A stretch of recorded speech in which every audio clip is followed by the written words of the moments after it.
అందరికీ శరణు శరణార్థులు. భక్త శ్రీ కనకదాసుల వారి జయంతి శుభాకాంక్షలు. హాలు మత సనాతన ధర్మంలో ఎంతోమంది మహనీయులు జన్మించి తమ జీవితాన్ని పరుల కోసం అంకితం చేసి సమాజ సేవలోనే తమ జీవితాన్ని తరించినటువంటి వ్యక్తులు చాలామంది ఉన్నారు. అందులో బీరప్ప స్వామి కావచ్చు, సిద్ధరామ కావచ్చు, గొల్లాళేశ్వర కావచ్చు, భక్త శ్రీ కనకదాసుల వారు కావచ్చు, గురు రేవణ సిద్ధేశ్వరులు కావచ్చు, ఇలా చెప్పుకుంటూ పోతే చాలామంది ఉన్నారు. అందులో ప్రముఖంగా 15-16వ శతాబ్దంలో జన్మించి తన కీర్తన ద్వారా సామాజిక చైతన్యాన్ని తీసుకొని వచ్చి సమాజంలో మార్పు తీసుకొని రావడానికి ప్రయత్నం చేసినటువంటి వ్యక్తి శ్రీ శ్రీ శ్రీ భక్త కనకదాసుల వారు. మరి భక్త కనకదాసుల వారి యొక్క జీవన సందేశాన్ని మనం ఈనాడు తెలుసుకుందాం. మరి కర్ణాటక రాష్ట్రం అనేది పుణ్యాలకు పుట్టినిల్లు. ఈ పుణ్యభూమిలో సాధు సజ్జనులు, భక్తులు, శరణులు, మహాపురుషులు, దాస శ్రేష్ఠులు జన్మించారు.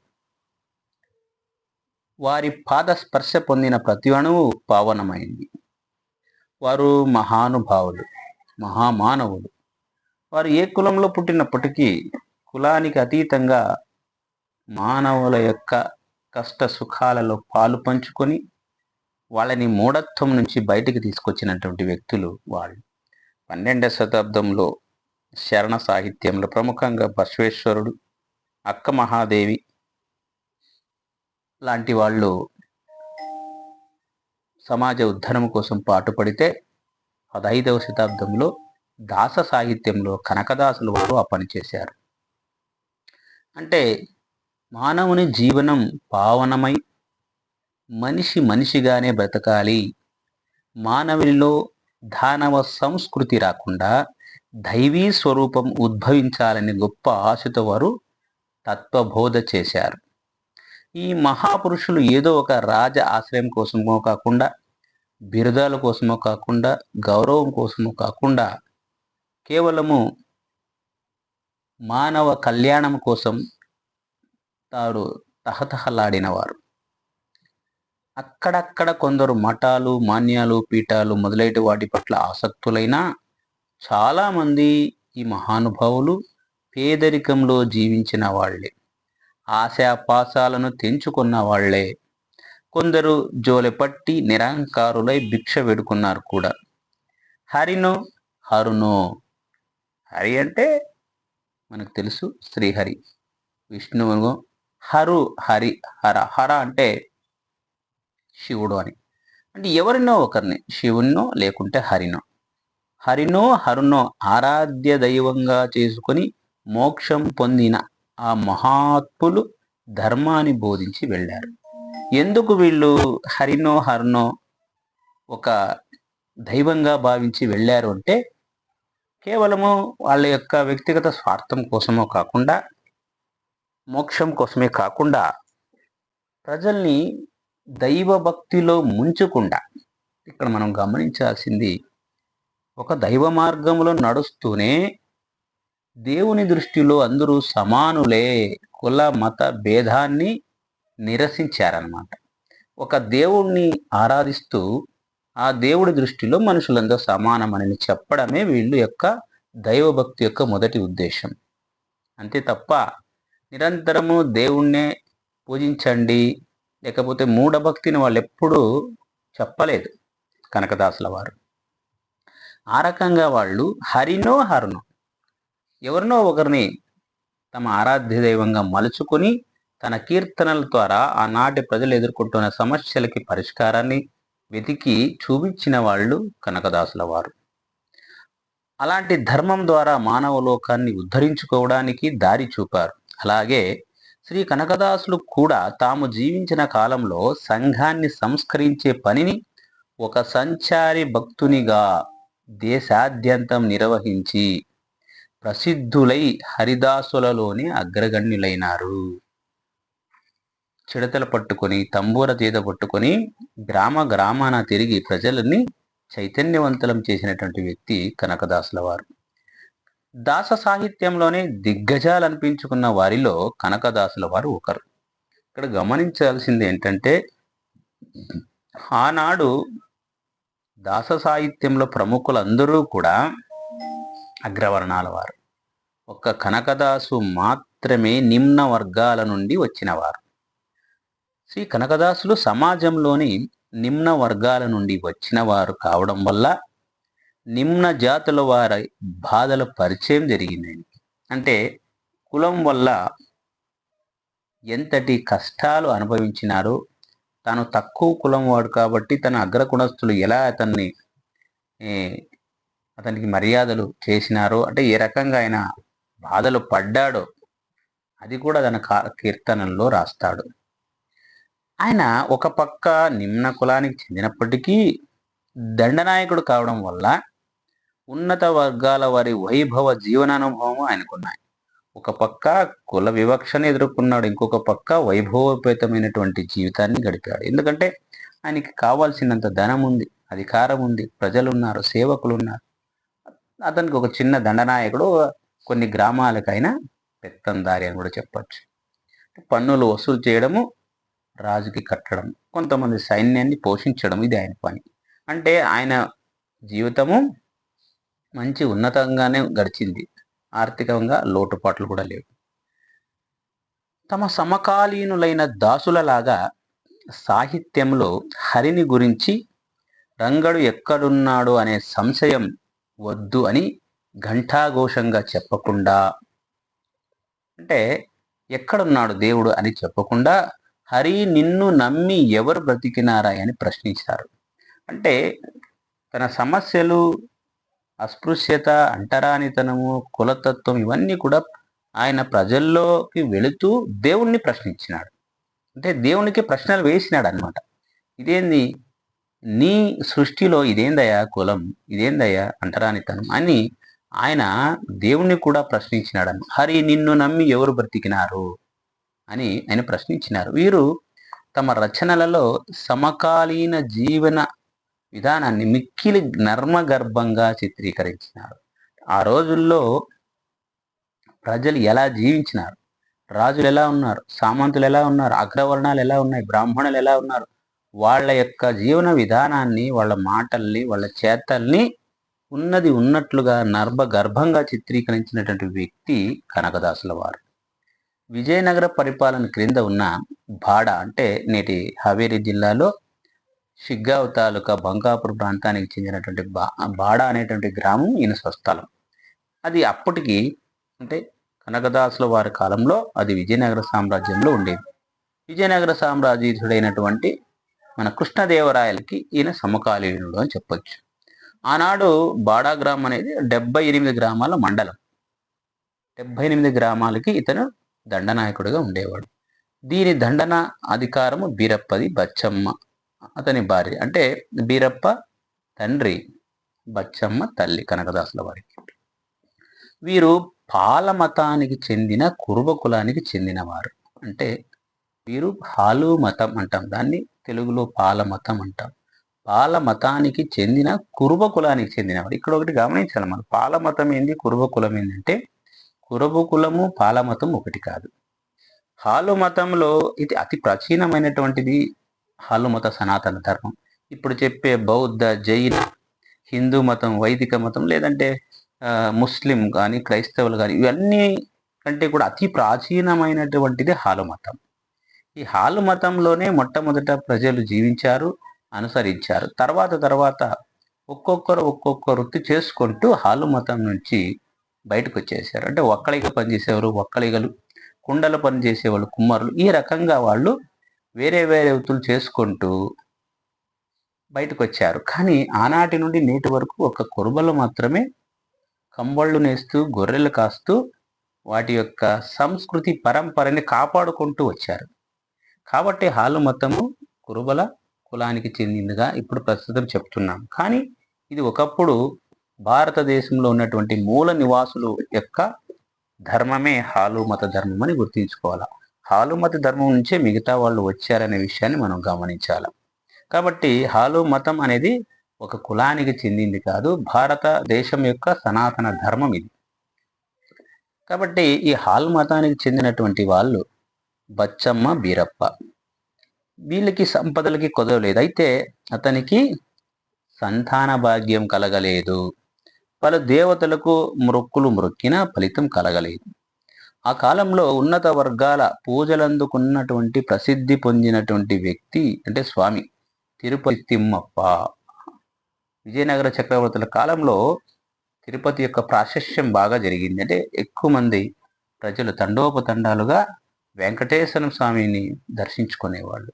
అతను బాగా అప్పటికే పాపులర్ గాడ్ అనమాట. ప్రసిద్ధి పొందిన దేవుడు తిరుపతి తిమ్మ లేదంటే వెంకటేశ్వర స్వామి. విజయనగర ప్రభువులు అంతకు ముందే వైష్ణవ మతాన్ని స్వీకరించి ఉన్నారు. ఇది మనం గమనించాలి. రాజులు ఏ మతమైతే ఆచరిస్తారో ఆటోమేటిక్గా ఆ రోజుల్లో ప్రజలు కూడా రాజు యొక్క మతాన్ని ఆచరిస్తూ ఉండేవాళ్ళు. సామంతులు కూడా. అంటే ఉదాహరణకి నేడు మనము అయోధ్యలో రామ మందిరం కట్టారు. మరి ఈనాటి ప్రభుత్వం, ప్రధాని మోడీ గారి ప్రభుత్వం బాగా ప్రాశస్త్యం అంటే రామాలయానికి బాగా ప్రాముఖ్యత తెచ్చిపెట్టారు. కాబట్టి ఎక్కువ మంది అక్కడ దర్శించుకోవడం జరుగుతూ ఉంది. అంటే రాజు యొక్క మతమే ఈరోజు హిందూ మతం బాగా మరి ఒక్కసారి ప్రాశస్త్యాన్ని పొందుతూ ఉంది. దేవాలయాలు అయితేనేమి, సనాతన ధర్మం అనేటువంటి కాన్సెప్ట్ ఈరోజు ఎక్కువగా మనకి బయటికి వినిపిస్తూ ఉంది.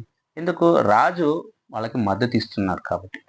అదే రకంగా శ్రీకృష్ణదేవరాయలు లేదంటే విజయనగర చక్రవర్తులు వాళ్ళ యొక్క పూర్వీకులు, అంటే శ్రీకృష్ణదేవరాయల యొక్క పూర్వీకులు ఎవరైతే ఉన్నారో వాళ్ళు వైష్ణవ మతాన్ని స్వీకరించారు, వైష్ణవ ధర్మాన్ని. అయినప్పటికీ వాళ్ళు శైవాన్ని కూడా వాళ్ళు అదే రకంగా పోషిస్తున్నప్పటికీ వైష్ణవ మతానికి కొద్దిగా ప్రాధాన్యత ఇచ్చిందన్నమాట వాస్తవం. దాని ప్రభావం వల్ల సామంత రాజులు, దండనాయకులైనటువంటి చాలామంది వైష్ణవ మతాన్ని స్వీకరించారు. అదే రకంగా మన కనకదాసుల వారి యొక్క తండ్రి, తల్లి కూడా వైష్ణవ మతాన్ని నమ్ముతూ తిరుపతి వెంకటేశ్వర స్వామిని పూజించేవాళ్ళు అనమాట. విజయనగర ప్రభువులు అంతకుముందే మనం చెప్పుకున్నట్టుగా వైష్ణవ మతాన్ని స్వీకరించి ఉన్నారు. వారి పరిపాలనలో నాయకుడై ఉండిన బీరప్ప పైన కూడా ఆ మత ప్రభావం పడడం సహజం. దంపతులు తిరుపతికి వెళ్లి తిమ్మప్ప దర్శనం పొంది తమ దుఃఖాన్ని నివేదించుకున్నారు. తిరుమలేశుని వరప్రసాదంతో జన్మించిన శిశువుకు తిమ్మప్ప అని పేరు పెట్టుకున్నారు. తిమ్మప్పతో పాటే పెరిగిన తల్లిదండ్రుల ఆశలు మొగ్గతొడిగినాయి. బీరేగౌడ తన కొడుకు విద్యాభ్యాసానికి సకల సౌకర్యాలు కలిగించాడు. ఖడ్గచాలనము అంటే ఖడ్గ యుద్ధం, కుస్తీ, గుర్రపు స్వారీ, వేట మొదలైనటువంటి విద్యలలో కూడా కుమారుణ్ణి ప్రావీణ్యం పొందేలా ప్రోత్సహించాడు. దాంతోపాటు విద్యాభ్యాసం కూడా బాగా జరిగింది. మత ధర్మము, సాహిత్యము, సంగీతము, శాస్త్ర పురాణాలు మొదలైన వాటిని కూడా అభ్యసించేదానికి అంటే మంచి ఏర్పాట్లు చేశారు తల్లిదండ్రులు.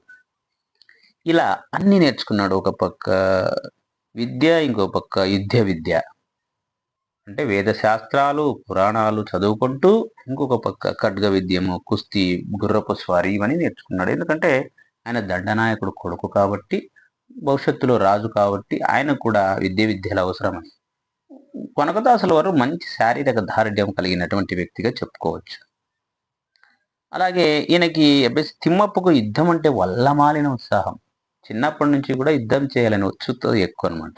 దీనికి సాక్షిగా ఆయన ఒకనొక కీర్తన రాస్తాడు. అదేమంటే, పరభలవ కండరే ఉరిదు ಬೆಂಕಿಯಹ మనవ ಸೆರೆ ಹಾಕಿ ನಿಲ್ಲಸಿದೆ ಹರಿಯೇ ಕನಕ ದಳದಲ್ಲಿ ಬಂದು ಕಲೆತನೆಂದರೆ ಪೌಜು కనక మనుకాగుವುದು హరియే. శ్రీహరి, శత్రు సైన్యాన్ని చూస్తే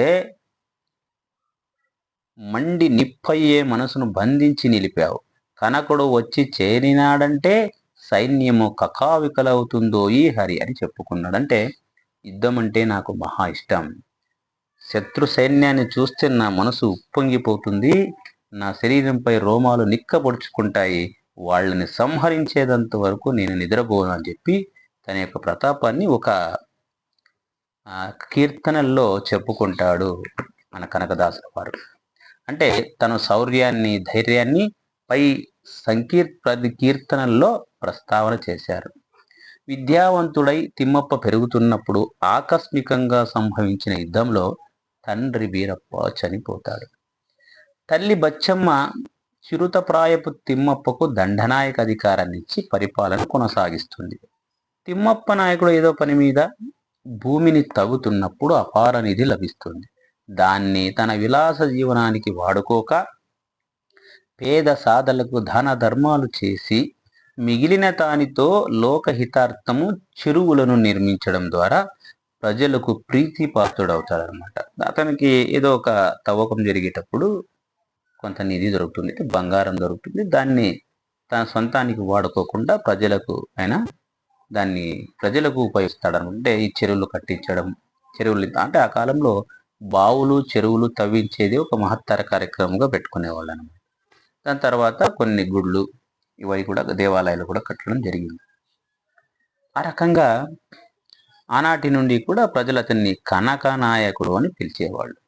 ప్రజలకు నిజంగా సేవ చేసేవాడు నాయకుడు అవుతాడు. ఆ రకంగా ఆయన కనకనాయకుడు అవుతాడు. కనకనాయకునికి పెళ్లి జరిగి సంతతి కూడా కలిగిందనేందుకు హరిభక్త సారంలో ఒక పద్యం. అంటే అతనికి పెళ్ళి అయింది, తర్వాత ఒక కుమారుడు కూడా పుట్టినట్టుగా ఒక హరిభక్త సారం అనేటువంటి గ్రంథంలో చెప్పుకున్నారు. ఇదంతా ఎందుకు చెప్పుకోవాల్సి వస్తుందంటే భారతదేశంలో ఉన్నటువంటి దురదృష్టం ఏంటంటే చరిత్రని చరిత్రగా రాయలేదు. భారతదేశ చరిత్ర వాస్తవానికి ఆ చారిత్రక స్పృహ లేదు రచయితలకి అనమాట. ఆ కాలం నుంచి కూడా క్రీస్తు పూర్వము నుంచి నేటి వరకు కూడా సరైన చరిత్ర మనకు భారతదేశానికి సంబంధించి లేదు. అది ఆంగ్లేయులు లేకుంటే వేరే దేశంలో రాసినటువంటి గ్రంథాల ఆధారంగా మనకు తెలుసు తప్ప మన దేశంలో చారిత్రక స్పృహ లేదు. మన దేశంలో ఏమున్నాయంటే ఈ శిలాశాసనాలు ఉన్నాయి కొన్ని, లేదా పురావస్తు శాసనాల ఆధారంగా కొన్ని, తర్వాత ఈ వేదాలు, పురాణాలు, శాస్త్రాలు, ఉపనిషత్తులు, తర్వాత రాసిన జైన బౌద్ధ సాహిత్యము ఇవి ఉన్నాయి. ఇవన్నీ కూడా కొన్ని కల్పితాలు, కొన్ని వాస్తవాలు అనమాట. ఇప్పుడు పురాణాలు తీసుకుంటే దాంట్లో కొన్ని కల్పితం ఉంటుంది, కొంత వాస్తవం ఉంటుంది. అలాగే వేదాల్లో ఆ రోజుల్లో ఏం జరిగిందో దాన్ని మాత్రమే రాయగలిగినారు. సో అంటే ఈ రకంగా మనకి నిజమైనటువంటి చరిత్ర అనేది లేదు. అందువల్ల మన కనకదాసుల వారిది కూడా జీవన చరిత్ర పూర్తిగా ఏ పుస్తకం అనేది లేదు. ఆ రోజుల్లో సమకాలీనులు కూడా ఆయన అక్కడక్కడ ఆయన గురించి రాసినారు తప్ప పూర్తిగా ఎవరు రాయలేదు. అయితే ఎలా మనం కనకదాసుల వారి జీవన సందేశాన్ని, ఆయన జీవితాన్ని గురించి తెలుసుకోవాలంటే కనకదాసుల వారే రాసినటువంటి కావ్యాలు, కీర్తనల్లో అక్కడక్కడ ఆయన చెప్పినటువంటి మాటల్ని తీసుకొని మనము ఆయన యొక్క జీవిత చరిత్రని తెలుసుకోవాలి తప్ప సొంతంగా ఆయన జీవిత చరిత్ర లేదు. సో దాని ఆధారంగా మనం చూసుకుంటే హరిభక్త సారం అనే గ్రంథాన్ని ఆయన రాసినాడు. అందులో ఒక పద్యంలో ఒడెయ నీనెందరితు నా నిన్నడియ భజిసದೆ ದುರುಳನಾದೆನು ಮಡದಿ ಮಕ್ಕಳ ಮೊಹದಲ್ಲಿ ತನು ಮನ ಸಿಲುಕಿ ತಡಿಗೆ ಮಡದಿ ಯಾರೀ ಮಕ್ಕಳ್ಯಾರೀ ಒಡಲೆ ಗೊಡೆಯನು ನೀನು ನೀ ಕೈ ಬಿಡಿದು ముదదలి బిడదే రక్షిసుము మననవరత అంటాడు. అంటే నేను భార్య పిల్లల మోహంలో పడిపోయినాను అని ఇక్కడ చెప్పడం జరుగుతుంది. అంటే నీవే ప్రభు అని తెలుసుకొని నీ అడుగులను సేవించకుండా దుర్మార్గుడనైనాను, అడుగడుగునా నా మనసు సతీసుతుల మోహంలో చిక్కుకుంది. సతీసుతుల అంటే భార్య బిడ్డల యొక్క వ్యామోహంలో పడిపోయిన ఆయనయా. సతి ఎవరు, సుతులెవ్వరు?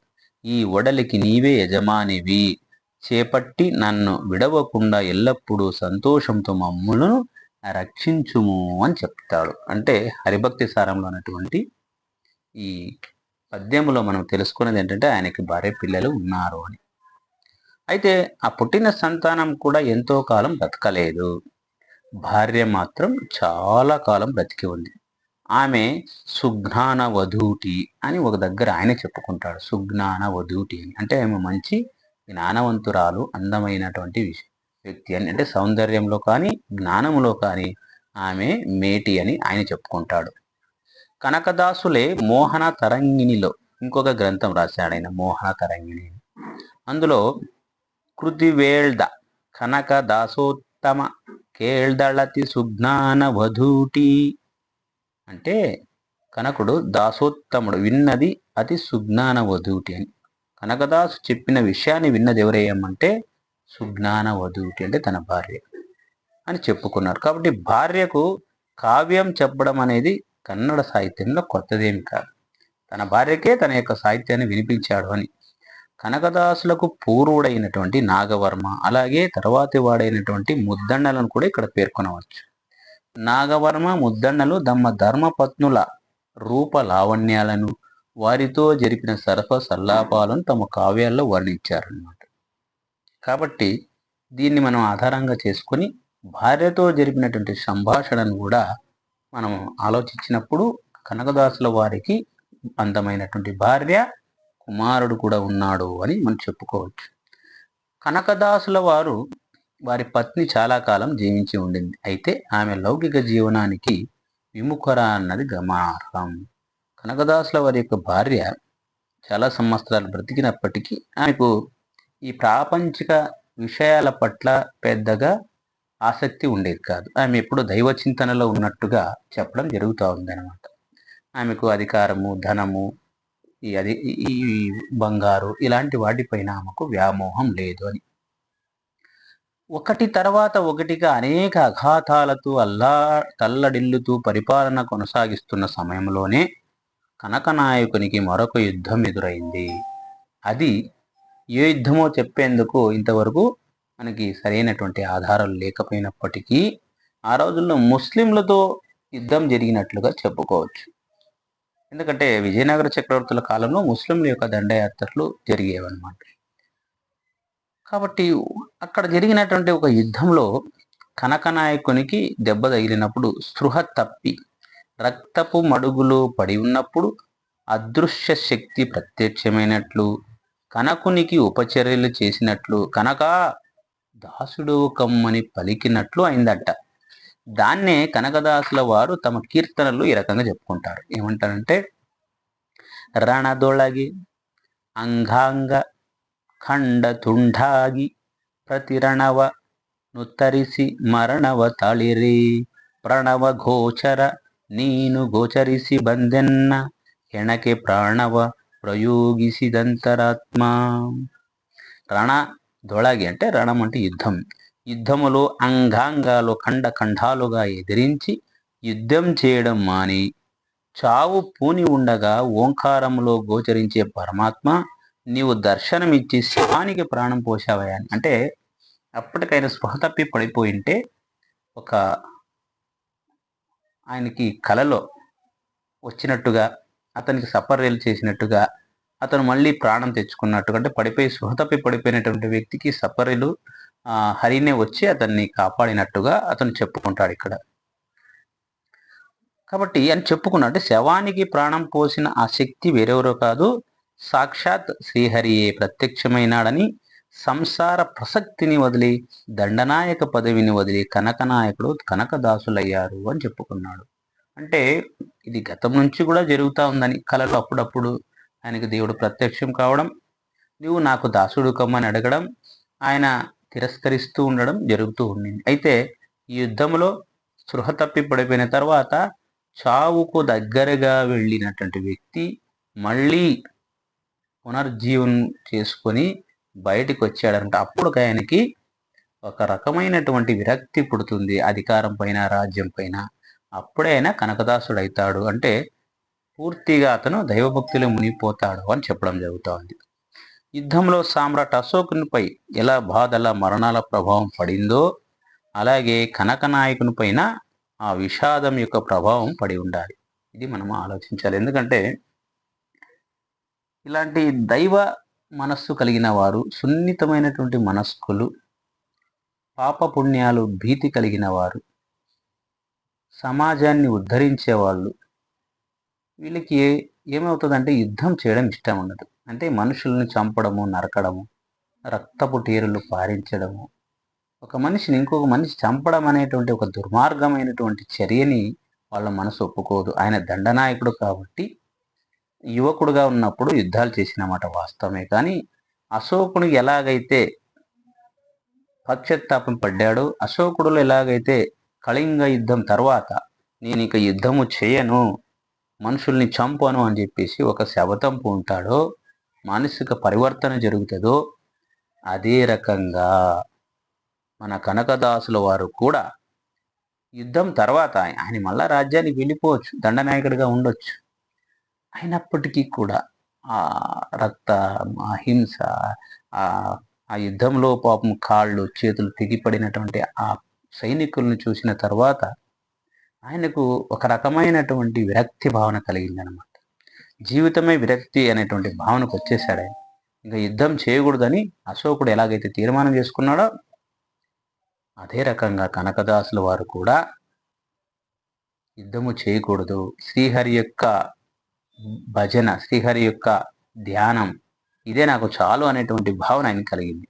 కనకదాసులు దాసులైన కాలమేది అంటే వారు దాసదీక్షను ఎవరి ద్వారా తీసుకున్నారు అనే విషయాన్ని మనం తెలుసుకుందాం. అంటే వారికి ఏ గురువు అంకితాన్ని ప్రసాదించాడు అనే ప్రశ్నల సమాధానంగా స్పష్టంగా మనకి తెలియకపోయినప్పటికీ, అంటే దాసులెందరికో దాసదీక్ష ఇచ్చినటువంటి వ్యాసరాయల వారు వీళ్ళకి దాసదీక్ష ఇచ్చారు అని చెప్తారు. అంటే ప్రతి ఒక్క వ్యక్తికి కూడా ఒక టర్నింగ్ పాయింట్ అనేది ఉంటుంది. ఒక యవ్వనం తర్వాత ఒక మిడిల్ ఏజ్లో, ఒక మధ్య వయసులో మనిషికి పరివర్తన కలగడం అనేది సహజం. కొందరికి చిన్న వయసులోనే పరివర్తన కలిగితే, ఇంకొందరికి మధ్య వయసులో పరివర్తన కలుగుతుంది. చాలామంది గొప్ప వాళ్ళకి ఇది జరుగుతుంది కూడా. ఒక జీవితం ఒక ఒక ఒక మార్గములో పయనిస్తున్నటువంటి జీవితం ఒక్కొక్కసారిగా టర్నింగ్ అయ్యి వేరొక మార్గంలో వెళ్ళేదానికి అవకాశం ఉంటుంది. ఈ యుద్ధం ద్వారా తన యొక్క జీవితాన్ని, రాజ్యాన్ని అంతా వదిలేసి ఆయన వ్యాసరాయల దగ్గరికి వెళ్ళిపోతాడు. ఆ రోజుల్లో వ్యాసరాయలు గొప్ప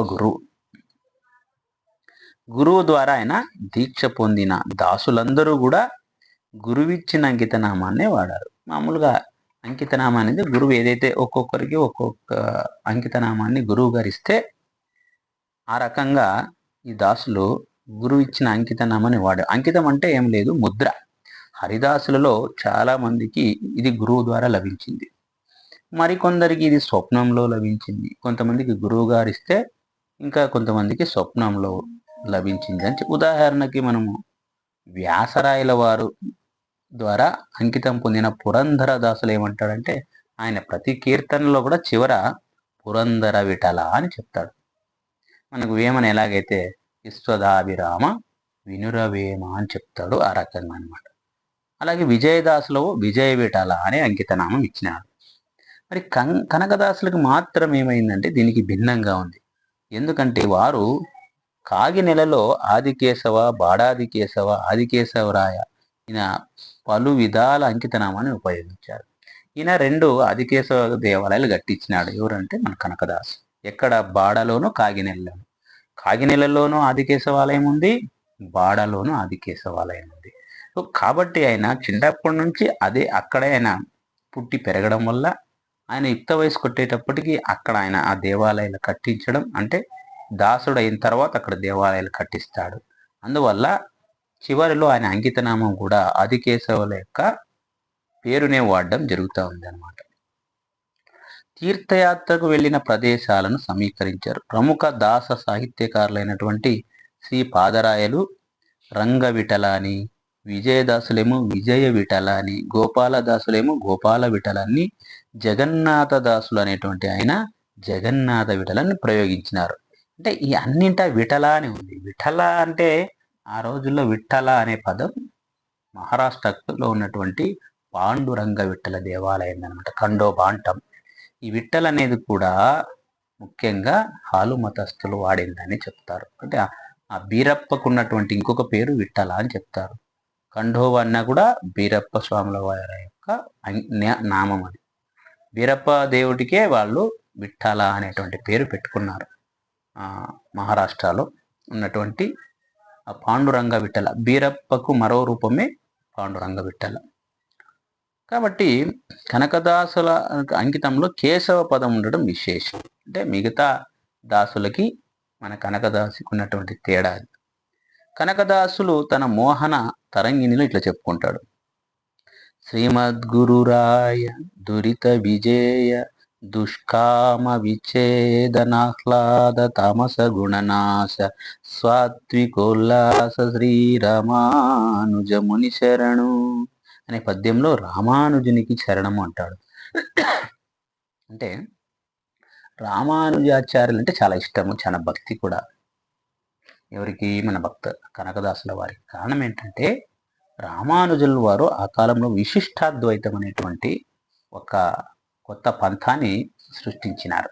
అది పాతదే, కానీ దాన్ని మళ్ళీ ఆయన తిరగతోడాడు. అంటే మళ్ళీ దానికి వైశిష్ట్యాన్ని తీసుకొచ్చాడు. అంటే అద్వైతము, ద్వైతము, విశిష్టాద్వైతం మనం ఇది గమనించాలి. అద్వైతం అనేది శంకరాచార్య వాళ్ళు ప్రారంభిస్తే, ద్వైతము మధ్వాచార్యుల వారు ప్రారంభిస్తే, విశిష్టాద్వైతాన్ని మన రామానుజాచార్యుల వారు చెప్పారు. రామానుజాచార్యుల వారు విశిష్టాద్వైతము ప్రారంభించినటువంటి వ్యక్తిగా ఆయన చరిత్రలో చిరస్థాయిగా నిలబడిపోతాడు. ఎందుకంటే ఆయన అందరూ సమానమే అంటాడు. ఒకసారి ఆయన తిరునామాన్ని శూద్రులకు ఇవ్వకూడదు, వాళ్ళతో పలికించకూడదు, వాళ్ళకి వినపడేలా చెప్పకూడదు అంటే ఆయన శిఖరం ఎక్కి, దేవస్థానం ఎక్కి ఆయన గట్టిగా అందరికీ వినపడేలాగా చెప్తాడనమాట తిరునామాన్ని. అంటే నేను నరకానికి పోయినా పర్వాలేదు, ప్రజలందరూ స్వర్గానికి పోవాలని కోరుకున్నవాడు రామానుజాచార్య వారు. అంటే కుల మతాలకి అతీతంగా కులాలు ఉండకూడదు, అన్ని కులాలు ఒకటి దేవుని దృష్టిలోని చెప్పినటువంటి వ్యక్తి రామానుజాచార్యులు వారు. రామానుజాచార్యులు వారే తిరుపతిలో ఉన్నటువంటి వెంకటేశ్వర స్వామికి శంఖ చక్రాలు ఇచ్చినట్టుగా చెప్తారు. అంటే ప్రాశస్త్యాన్ని కలిగినటువంటి, అంటే తిరుపతి వెంకటేశ్వర స్వామిని బాగా ప్రాచుర్యానికి తెచ్చిన వాళ్ళు విశిష్టాద్వైత కర్త అయినటువంటి రామానుజాచార్యుల వారు. అందుకనే రామానుజాచార్యుల వారి పంథానే వైష్ణవ పంథ. ఆ పంథ అన్ని అనుసరించిన వాడు మన కనకదాసు. అందుకనే కనకదాసు అప్పుడప్పుడు కొన్ని కీర్తనలు కూడా రామానుజానికి అంకితం ఇచ్చాడు ఆయన.